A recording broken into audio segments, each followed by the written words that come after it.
Thanks for tuning in to the Replatform podcast sponsored by Attracts and Hypersonics. Today, it's just myself, James Gerd. I've got another cracking episode for you lined up. So hello to regular listeners. Thanks for joining again and a warm welcome. It's your first time. I hope you like it. Do subscribe online. You get new episode alerts to your inbox every week. And we'd love a like on YouTube, Spotify, Apple, Amazon, etc. to make us feel very happy about ourselves. So our topic today is the evolution and current state of e-commerce payments. And we're going to talk about payments with Mollie. And Mollie isn't the name of our guest. For those of you who haven't heard of Mollie, leading payments provider globally. They currently support more than 130,000 businesses across a broad range of industries. We're going to be covering global payment trends for e-commerce, integrations and payments testing and key features in the platform for things like recurring payments. So big welcome to Josh Guthrie, who's the UK country manager. How are you, Josh? Hey, James. Yeah, I'm good, thanks. Despite the fog, doing all right. Excellent. So I guess you've got some interesting background in the payments industry, but also for retail e-commerce experience and Swoon. So you've got the retailer perspective as well as the technology perspective. Yeah, that's right. So I joined Mollie having worked in e-commerce at a retailer for a number of years before that. Payments wasn't a huge part of what I'd done there, but it was a part of what I'd experienced, and we ran a number of projects around it. So when I joined Mollie, there were a number of things that really stood out about the approach that I thought were really interesting and really valuable. So that's the key reason why I joined in the first place. Excellent. And for those who don't know Mollie well, can you just do a bit of positioning? Like, what is Mollie? Where does it sit in the market? Yeah, for sure. So we're a payment provider really focused on online payments, although last year we have started supporting offline payments through select partners in Europe for the first time. We've also launched our first financial services product, Capital, which will be available to UK businesses this year. The business was started in 2004 in Amsterdam in the Netherlands, where we're headquartered. We've grown really rapidly in the last couple of years into new focus markets, including the UK. From the beginning, the business has really been set out to cater for growth and support growth of businesses of all sizes. So whether you're just getting started with your first time web shop, or if you're a more established business in the mid or upper market, then we're here to support you. We now power payments for 130,000 businesses across Europe. They're largely SMEs. And in terms of our kind of technology or platform focus, we are platform agnostic with integrations into all the leading e-commerce platforms, as well as the other key parts of the tech stack for retailers. Excellent. Thanks very much. And first question, I think let's do a bit of scene setting around the e-commerce payments trends is, could you do a bit of a summary for people? What are the most important global e-commerce payment trends that Mollie's been seeing in the last 12 months? And I guess what does it mean for retailers? Let's start with UK and Europe. Yeah, sure. So firstly, for anyone who wants to find out any more about this, we've got a great new bit of content that we put out, our 2023 e-commerce playbook, with lots and lots of trends and kind of predictions, both from internally at Mollie, but also from a wide range of our partners. So I would really encourage people to go and learn more about that there. But a couple of the trends that we've seen super common. So I think one is around mobile wallets and the growth there and the increased popularity. So what we've seen bringing customers onto Mollie for the first time last year, where if they're offering wallets for the first time, we see a really rapid share of checkout taken by mobile wallets. So we've seen retailers go from obviously zero, not offering it before, to sort of 15% share of checkout almost immediately and upwards. And we think that that's really kind of backed up by the level of convenience that offers to consumers. So the payment method being so well integrated into their devices, but also the security that it offers retailers too. So we think that that's really well set to continue in terms of popularity. And I have interest in that. So for a while I've seen with people who've got iOS dominant customer bases, Apple Pay has grown massively. I've even seen like 30% plus on some sides. For customers who have got like broader demographic, which are the other wallets? Are you seeing a lot of Amazon Pay creeping in? What else apart from Apple Pay has really grown in the last 12 months? Yeah, so we've really seen Apple Pay, and that's the kind of focus with the product that we offer. But for sure, I think popularity around Google Pay will continue to grow. Amazon Pay, I think, is interesting, and we operate across Europe. So in some markets, we've definitely seen that got to a higher share than others. I think in certain parts of Europe versus the UK, definitely seen that got to a larger position at the moment. But I think, the thing that they all have in common is that element of convenience, the element of security. So I think that they will certainly continue to grow. And I've seen some conflicting data over the years about how the importance of some alternative payment methods in Europe. I know historically things like SEPA in Germany, so forth, etc., are really strong, but there's been some declines in some of these areas. Can you talk through what have you seen in Europe outside of standard card and mobile wallets? What's been happening? For sure. So I guess first thing first, being able to offer a wide range of European alternative payment methods is a key part of our proposition, and bringing all of those into one place is something that is a core part of the value that we offer retailers. So it's something that we really believe in, and we've got a lot of history working with those payment methods that you've referenced and many more in Europe. And I think what we see is that every country is different, right? So from the UK perspective, I think it will be surprising to many people who are, if you're a retailer looking to expand for the first time abroad, you're not going to necessarily think about needing to localize payment methods as something that should be high up on your radar. But what we see is that the different countries are so different in terms of the payment methods that have a high share of checkout. So probably the top example from Mollie's perspective, having grown up and been founded in the Netherlands, is Ideal, which is a bank-to-bank payment method in the Netherlands, which accounts for over 60% of online transactions there. And so that's a clear consumer preference to pay with that payment method. And so we've seen both conversion uplifts, but also just rapid take a share of checkout when introducing that payment method for those markets. If a retailer, for example, had initially expanded into one country offering only cards that would be relevant there, bringing in the European payment methods really rapidly take share. And what are you noticing in terms of buy now, pay later? Because for certain verticals are seeing really big take up, especially in verticals where there's a luxury element to the product set and there's an aspirational audience, and therefore don't necessarily have the cash in one go to do it. Are you seeing buy now, pay later consistently across markets, or is it quite concentrated into the UK and a few leading markets?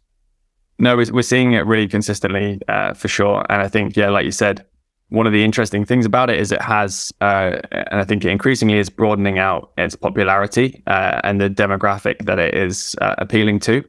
I think that there may also be an element of the macro background at the moment where it's actually consumers are thinking, how can they buy more flexibly? How can they buy in smarter and using different ways of paying? So I think one really interesting thing that we've seen is looking specifically at Black Friday, comparing 2022 to 2021. We saw the volume of buy now, pay later and transactions through our platform increased by 57% year on year, which is really significant growth. And again, I think some of the things around the payment method in terms of it's a short-term line of credit, it's tied to a specific purchase, often very convenient to use. Again, I think where consumers are looking to use a form of credit, we really think buy now, pay later will continue to really post really strong growth. But what I've noticed when I'm involved in re-platforming projects and select technology selection projects is previously the payments focus was purely on, okay, what are the fees? How much is it going to cost me? I've seen, although that's obviously always important for the finance team, I've seen increasingly more selections around what methods like buy now, pay later do you support natively versus where you have to have them in as an extra integration. Have you, as a payment specialist, have you guys seen that in RFPs? Are more people being more demanding about what you support natively? Yeah, no, absolutely. I mean, taking it back to my experience in retail previously and coming to Mollie, this was the kind of number one thing that stood out to me as a really important part of the approach, which was, we as a business, having worked at Swoon, we spent a lot of time integrating multiple payment methods into our platform, having to set up multiple processes around that, which, does cause complexity, it costs time and effort. The Mollie approach to have all of the payment methods that we offer available in one integration that can be self-serve managed from your dashboard and quickly and easily enabled once you're up and using Mollie that has felt like something coming to Mollie that was really, really valuable. And I think we are seeing that become more and more expected, whether it's in an RFI, RFP, or other conversations that we're having with retailers. There's a real kind of focus for, okay, well, what's the full breadth of what we can offer? If we start with a certain set of payment methods, how easy is it for us to make changes and to add on extras? If we go to new countries, how easily can we enable those? So I think you're absolutely right that that flexibility and the convenience and ease of having that is becoming more and more an expectation for retailers. I guess something that'd be useful for people who haven't looked at your model and how you work from a charging point of view is you support major global and local payment methods, and it's a single agreement. People are used to the fact that you have transaction fees, you have payment processing fees. Can you just clarify, how does it work? So do you bill directly for all of the payment methods you support natively through that agreement? Do you bill directly for all of the fees, or do merchants have to pay any part of the fee direct to payment providers? No, good question. Yeah, so by offering everything all in one place, we're able to offer billing all in one place as part of that. So you have a really simple breakdown and statement of the fees that are rolled up from across the different payment methods that you might be offering. The only exception there that we have is with PayPal, where there are direct fees to PayPal. Otherwise, all of the payment methods that we offer will be billed in one single statement.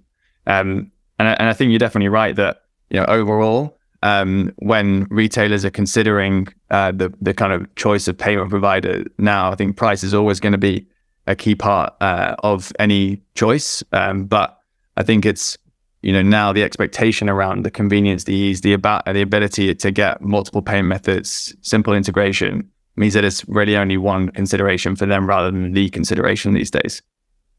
Yeah, it definitely, the benefit of having it where you don't have to then go through new development and integration cycles for adding payments. I was having this with a client recently who's on a Shopify, and they're looking at Shopify payments, which similar thing, but the benefit providers like yourself have been able to say, well, okay, you want to turn on buy now, pay later. We're not going to have to spend thousands of pounds doing an assessment project and a sizing project. You just need to have that agreement, get that enabled, and then turn that on. It's definitely an advantage. Yeah, and I think one really good example, so Gymshark have been a customer of ours since 2019, really focused on that European payment piece. And last year, before Black Friday, they wanted to turn on a number of new European alternative payment methods to cater to the markets that they're growing into. And up against, some really tight deadlines of Black Friday, code freeze, opening their new store or their first physical store, we were able to really quickly switch those on for them, which then again took a really decent share of checkout from those markets over the peak period. Attract, your complete product discovery growth engine. Create relevant shopping experiences that convert into sales and grow online revenue with personalized search, merchandising, and recommendation solutions powered by AI. Find out more at attract.com. And I know fee structures can't be simply articulated in one number, but how does it work in principle? Like, is it flat rate based? Is it based on payment method? For example, people are used to things like interchange plus rates with other providers, or they get different rates based on their GMV, their sales threshold. So can you talk people through at a high level how the fee structures work? Yeah, absolutely. So typically you'll have either a blended rate offered by a payment provider or an IC++ rate. So with a blended rate, you essentially get the kind of all-in cost for that payment method or that range of payment methods. And the way that payment methods the cost structure is set up is a little bit different. So you'll typically pay different amounts for different payment methods that you offer. But for those payment methods, you'll have a single price that you pay, which means that it's really easily understood. You can really easily calculate, for a certain level of revenue or volume, how much are my fees going to be in total, and that I need to cover as a retailer. On the other hand, you have the IC++, or Interchange++ method of pricing, where the price is essentially broken down into different components. So you have the kind of processing fee that is taken by the payment provider, and then you have the fees paid directly to the schemes, so the interchange and scheme fees. Now, the challenge with that is that the amount that you're often quoted or maybe quoted by the payment provider won't be the all-in cost that you are paying for those payment methods. And in fact, you need to then go and essentially add in the additional components of the price. So, it's really important to understand as a retailer for your margin, which price you're on. At Mollie, our core values originally and have always been around simplicity, around transparency. So for that reason, we offer blended prices. It will be a mixture of a fixed fee and a variable fee typically, but it means that retailers have the confidence, have the knowledge that they are paying kind of an all-in price that they can forecast out, that they can simply understand. And in terms of kind of pricing, in terms of merchant size, tiering, GMV thresholds, we can absolutely do that, especially for larger customers working with our direct sales team. Then we have the ability to set tiered pricing, for example. And we've got a customer success team that work really closely with our customers as they grow to make sure that the prices that they're paying are appropriate for their size. So I'm assuming by fixed plus variable, you're talking about a percentage transactionally plus a fixed like euro or dollar or pounds, like 20 pence or whatever per transaction on top. Yeah, that's correct. And I think it's always good for any retailer who's looking to make a choice or evaluating what's out there. I think, you can definitely ask of your, payment provider, the companies that you're talking to help build an illustration. Definitely worth asking about the blended versus IC++. And, I think they should really help you understand exactly what it means for your business if you're going to onboard such a critical part of your operations to a new provider. Yeah, I fully agree. I'm going through a process with a business at the moment because depending on what the split is, if you've got stores, the split between online and offline, the in-store digital transactions and the different rates, and then it's the different payment types. And I think a lot of people underestimate this. They look at it, they go, oh, we've got 1,000 transactions a month. We can work that. So then you go, actually, but how many of those are Amex? How many of them are Visa, MasterCard, the buy now, pay laters? And yeah, the blended rate offers simplicity and that helps finance teams. But you're right that people need to model it properly. And they need to think about where the growth is going. So if they're suddenly going to jump up on a particular provider that's got a higher rate, naturally, they need to factor that into their cost model. 100%. Yeah. And I think it's just really, really good advice to work with the payment providers to get their view of how that would change, what the shift would be. They should be really well set up to help with that. Yeah, definitely. So Mollie uses multiple acquirers. For anybody who's not gone through like payment strategy and implementation for, could you just articulate what is the benefit to the retailer of you having multiple acquirers? Yeah, absolutely. So an acquirer is a company, an entity that participates directly in the schemes, and there are many different payment schemes out there. So we as Mollie, in order to offer all of the 25 plus payment methods that we offer through our platform, we work with acquiring partners who participate directly in the schemes to be able to offer the payment methods that we do at scale, at speed, and to really deliver that breadth. In terms of for retailers, what it means for them, well, on the one hand, working with multiple acquiring partners for the different payment methods means that we have reliability. So if anything were to happen with one acquiring partner, we'd be able to reroute and essentially make use of another. It also brings optimization, both in terms of performance, so that we can look at, is a certain acquiring partner performing better than another on a number of different performance metrics, but also cost and the value that we're then able to pass on to our retailers. So for those reasons, we work with a number of acquiring partners. Yeah, it makes perfect sense. And I got a nice question for you now. I threw this one in because of personal experience in bygone days of integrations of payment, which is around payment testing.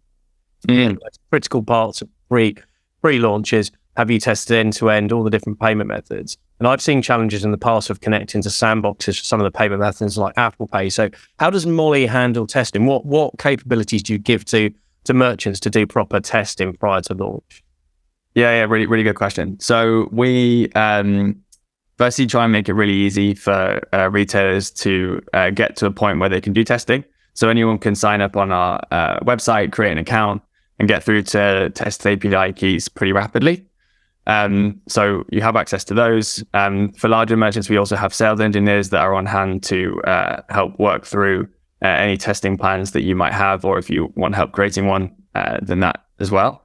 So that's the first thing. We give really quick and easy access to test API keys, as well as really clear documentation that's available. Specifically on the Apple Pay question, which is a good one. So I think kind of credit to Apple Pay here, and some of the things that we were talking about earlier in terms of the rapid share of checkout that we've seen come from mobile wallets and Apple Pay in particular. It's a really secure payment method, right? And that's part of why it's popular and why it's done so well and why it will continue to do so. What that means from a testing perspective is it's not super easy to trick it into showing you the types of testing screens that you might want to do. So it's kind of by design that it might be tricky to do that.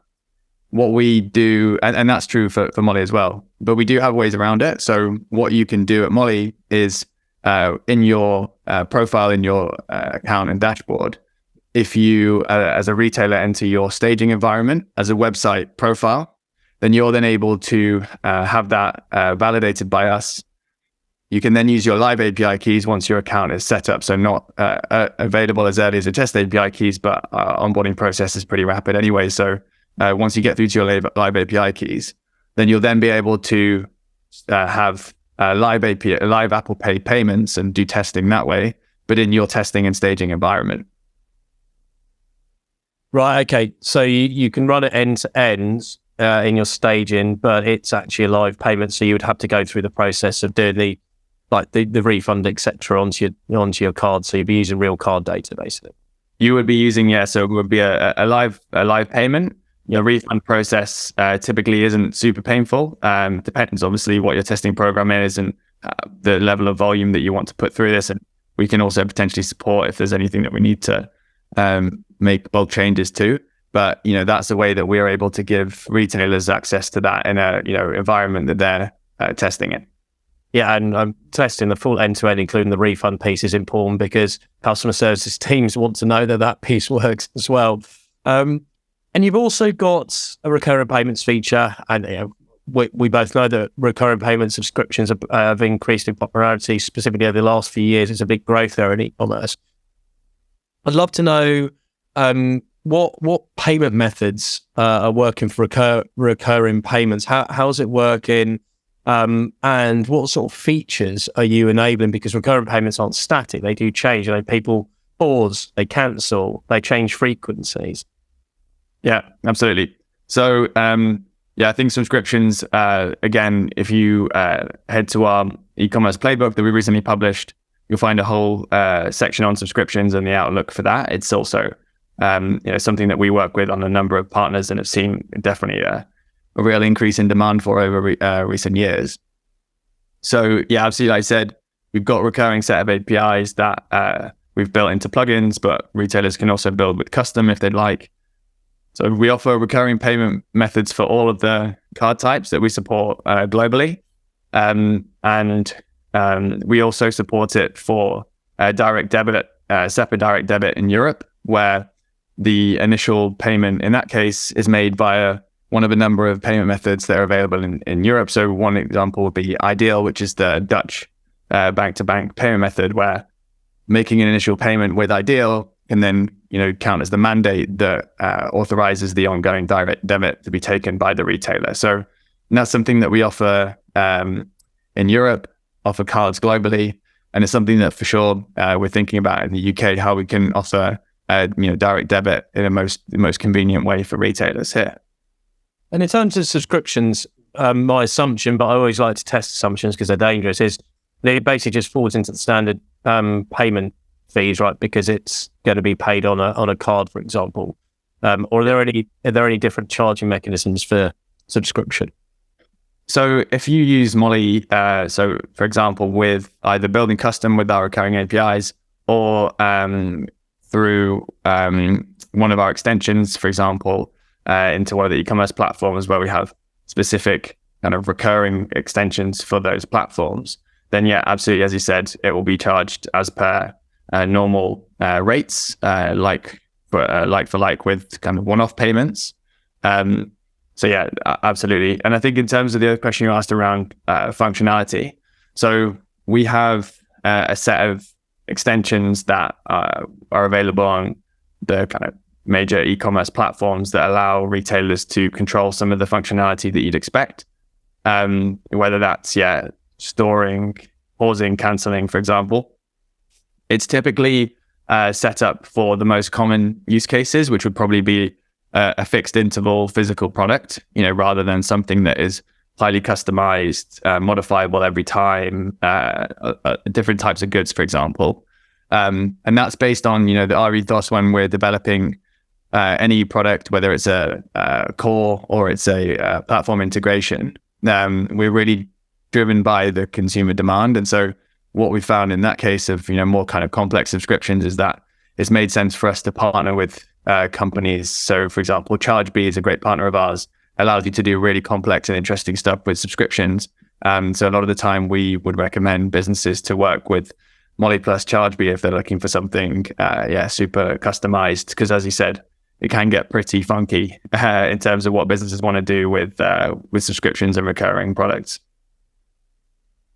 Yeah, definitely. I've seen that, especially in verticals like beauty, where sometimes people don't want to lose a subscription customer, but the customer no longer needs the same frequency, or they want to go on a holiday. Holidays are a classic thing. And you talk briefly about direct debits, and we had a little conversation about this when we were planning it. So I'd love to ask that question. Is you talked about in like Germany, for example. What's Mollie's current support for things like the direct debit e-mandate online, and how core have you found direct debit to the UK customer base, and do you see this changing at all? Yeah, absolutely. So in Europe, we will typically, so the way that we approach the mandates, and you can find this documented online if you're interested in finding out more. So consumers can set up if I step it back. So with a direct debit, you need to create a mandate to give a business authorization to take money directly from your bank account. And so in Europe, the way that we do this is with a initiated payment from the consumer via one of a number of different payment methods. So I gave the example of Ideal in the Netherlands. So this essentially creates the mandate for the direct debit to be set up. The old world equivalent of this is, signing a form and sending off a paper registration for a direct debit. So in Europe, with the SEPA scheme, we authorize and set up mandates that way, which is a really convenient way to do it. If you compare it certainly to the old school way of filling in a form and sending that off. And I think looking at the UK specifically, we definitely see increases in subscriptions, and it's a real growth area that we want to support more and more. A lot of the time, the businesses that we work with are happy to offer card subscriptions. Certainly for, I think, to your point, bringing it back to certain types of demographic, what their expectations are, but what their preferences are in terms of way to pay is probably more aligned to, using their card to set up a recurring payment rather than necessarily a direct debit directly with their bank account, including filling in a form potentially. Okay, fantastic. Thank you. And a question I got on one of the features or functionalities, depending on what terminology you want to use in Mollie, which I think is quite cool, is payment requests. Yeah, I've seen this use case come up a lot where e-commerce teams need to get a new payment. So this could be an exchange where they might have cancelled the old one and they need to get a new transaction done, or there might be a change to the existing order with the customer's updated. So jewelry is a great example. Customer changes a ring setting, they're doing an engagement ring, and there needs to be an additional payment taken. Can you talk people through what payment requests are and what functionality Mollie provides for this? Yeah, absolutely. And totally agree with you. I think we've seen a lot of interest in this from businesses that have gone onto the platform recently. So we've seen some really interesting success stories with it. So I think at a high level, what a payment request allows you to do is send a link to a customer for them to make a payment almost using the same sort of setup and environment that they would if they were at a checkout, but sent to them directly for a specific purchase. The benefits of this, I think, that we've seen, retailers really enjoy is one around simplifying operational processes. So, one of the alternatives to this is around taking payments, over the phone, for example. Now, with that process, compared to sending a payment request either via, text or via email, if you're taking payment over the phone, you really have to train in the process. There's a lot of kind of compliance requirements around it that have to be refreshed. So I think one thing is simplifying the operational process piece. The second thing is around minimizing risks. So paying and sending a link and a request for payment is a really secure way to take a payment. Like I said, it has similarities to taking a payment online, for example. So it allows retailers to really minimize that risk of fraud, but also minimizes their cost of staying compliant from operating an alternative process, which is not just a one-off thing, but needs to be maintained. So those are some of the benefits that we see. I don't know if that resonates, James, with what you've seen. Yeah, definitely. I think, I see different things. So the process, yes, and the compliance element of taking ad hoc payments. But the biggest challenge I see for customers is technology solution and the flexibility around incremental payments when it's not just it's not a fast fashion where I bought it and it's sent because it's gone out the door the next day. So long lead time items, especially like custom made jewelry, so many things can change during that process. You see in other luxury clients, people are getting custom made rugs and the initial spec is drawn up off of a quote, but that might change 2 or 3 times during the project life cycle, and each time the cost goes up. And there are lots of interesting use cases, I think, around where flexibility in payment management is needed. Yeah, and I think again, if you link it back to, so totally recognize that, and if you link it back to the way that we develop based on use case, so in terms of having lots and lots of payment requests being linked to a single order, that's not something that's out of the box for us at the moment. But what you can, and that's simply for the fact that it's not something that's been requested of us previously or commonly. What you can do though, either custom or building on top of our integrations, is actually build that kind of as a middle layer. And depending on the platform that you're using, that'll be more or less effort involved. But then that allows the retailer to really set their preferences. So in the case that you described, depending on the way that the retailer works, there's a number of different variables that they might want to think about. So do you want a single invoice that's updated with different payments as they're taken? Or do you want multiple invoices for the different payments that are then associated with an order? And some of that flexibility, the kind of devil is in the detail there. And being able to build that custom, which you can do on top of the out-of-the-box solutions that we offer, can then really allow them to build something that's super kind of specific and fit for purpose for their needs. Yeah, that's a really good point, actually, because you've obviously got the finance stakeholders involved in this as well. And the e-commerce team, their use case is, I want to be able to take additional payments or I want to change payments. So they're not as worried about what the kind of reconciliation and operational implications are, because they're about satisfying the customer, maintaining the customer transaction. But finance, from a reporting and a reconciliation point of view, there's going to be specific needs. And as you'll well know, it can vary. One finance team might want multiple invoices, the other one, because of the way their accounting is set up, only a single invoice, and therefore they need that consolidation. Exactly. The joys of satisfying multiple stakeholders in projects. But that leads on, there's almost like a perfect segue, Josh, into the next question, which is one of the frustrations I've seen over the years of finance teams is delays in settlement. Wanting to be able to get the reporting done ASAP and settle quickly. Which payment methods do you enable daily settlement? Yeah, so we, I guess there's 2 things here. One is the ability to receive funds every day, which is something that we allow merchants to do every day, every working day. And then the second thing is the delay between the transaction and the time that they receive those payments.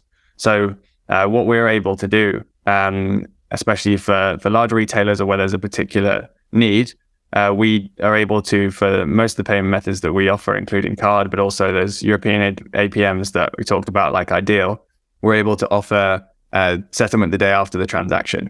And what we find is that, in the majority of cases, that's the combination of those two things, the ability to receive funds daily, but also to be able to have the payout the day after the transaction, really meets most needs.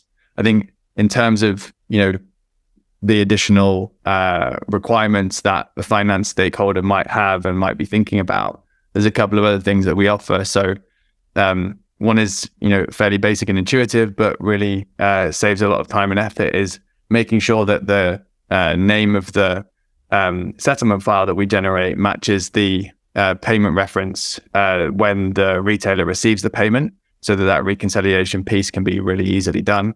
But also having integrations into a number of the top accounting platforms really sets us up well to offer those finance stakeholders some really kind of simplified processes on their side. Excellent. And linked into the whole finance conversation, that integration piece, the integrations with accounting software is always a question that comes up. How much do we have to manually do? What can be directly pushed into? Which vendors do you most frequently work with in that space? Yeah, so in the UK, predominantly Xero and QuickBooks. We do also, this is something where, accounting standards, something that I was not massively familiar with, the divergent European accounting standards as I joined Mollie, but something I've become really aware of. So it's a really different, and similarly to the payment landscape country by country, is very different across countries. So we work with a number of different providers across Europe. But in the UK, the most common providers that we see and that we work with are Xero and QuickBooks. Yeah, I'm not surprised by that. Actually, they are very well targeted to e-commerce businesses as well, versus some of the larger, more established players. Oh, James, I sneezed. We're gonna have to pull up. Yeah. No, that's good. It's real. It keeps it real. Bless you. Okay, got one final question for you today, which is talking about integrations, and people always want to know this. What is a typical integration path and timeline for a new e-commerce business that switch into Mollie for their online payments? What do you typically say to people from, getting an agreement to onboarding, test, and then live, and what support does Mollie provide through that engagement? I wish I had a good answer to what a typical integration looks like. One day, I'm sure I'll have it. But as you'll no doubt find yourself, super difficult to generalize. I think one thing that I would say is that we're, something we're really proud of, is that we're rarely the limiting factor when it comes to the speed of integration. And that's something that we're really competitive about, predominantly with ourselves, is about being able to offer really high quality integrations at speed. So to give you one example, maybe just to kind of set broad parameters around this. So for a Magento retailer, so potentially one of the more bespoke and customized platforms that we work with and that our merchants work with, came to us just before Black Friday at the end of last year, and they were having issues with their current provider and wanted to change in time for Black Friday. And so we were able to go from signed agreement to live and processing in 2 days for that retailer. And that was something that, they were really happy with. We were very happy with ourselves. We've done it quicker, but to be able to go from, signed agreement all the way through to live in production, processing really well on a Magento platform was something that we were very happy with. And I think it really comes down to a lot of the kind of agency and integration partners that we work with, that by now already know us, can deliver a really high quality integration at speed. Cool. Actually, I know I love that question because it's a deliberately obtuse one to ask people if there's a typical integration path they can talk through. I think it's the process people want to know, and know that it's not just, here you go, here's some APIs and documentation, and off you go with your developer. I think that's what often concerns people around payments, is that they won't get the support if they're experiencing any integration challenges. Yeah, and I think we solve that in a number of ways, right? So internally and in-house with our operational and support teams, but also the local teams that we have, whether that's our sales teams who are really actually impressively technically proficient, but also our sales engineer and solution engineer teams that work with retailers to get that live and to do any testing that they want. but also, the partners that we work with, the integration partners, the agencies that, really by now are extensions of our team, really well versed in those integrations. So I think that's key to our success in getting that up and running. And something that for sure is the kind of foundation for the whole speed and quality of integration that we're able to deliver is our onboarding, which is fully digital, can be managed very quickly through our portal. So that really allows businesses to get up and running quickly too. Cool. And if anybody wants to probe a bit deeper on any of the features, functionalities, or that integration and onboarding piece, who do they reach out to, or how do they contact? Yeah, so there's multiple ways via our website, either signing up or with our contact sales team form. Also very happy to have people reach out to me directly, either on LinkedIn or on email, josh.guthrie@mollie.com. Fantastic. And anyone who reaching out, obviously do let Josh know if it's because you heard through the podcast. We always like to know how well the episodes land and what interest people have in the technology we talk about. So that'd be very, very useful. Really appreciate you coming on today, Josh. Hope it's been an all right experience for you. Absolutely. 10 out of 10. Yeah, excellent. And thanks everyone as always for listening.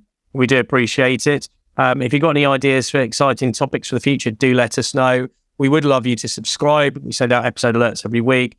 And we'd love a rating if you haven't already given us one on YouTube, Apple, Spotify, etc. Thanks very much. Enjoy the rest of your day.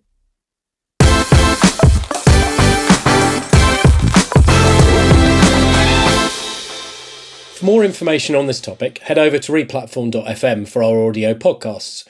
To discuss a project, or if you'd like to chat about any of the topics covered in this episode in more detail, please reach out to myself, James Gurd, or my co-host Paul Rogers via LinkedIn and Twitter. Thanks again for listening, and keep your ears peeled for the next episode.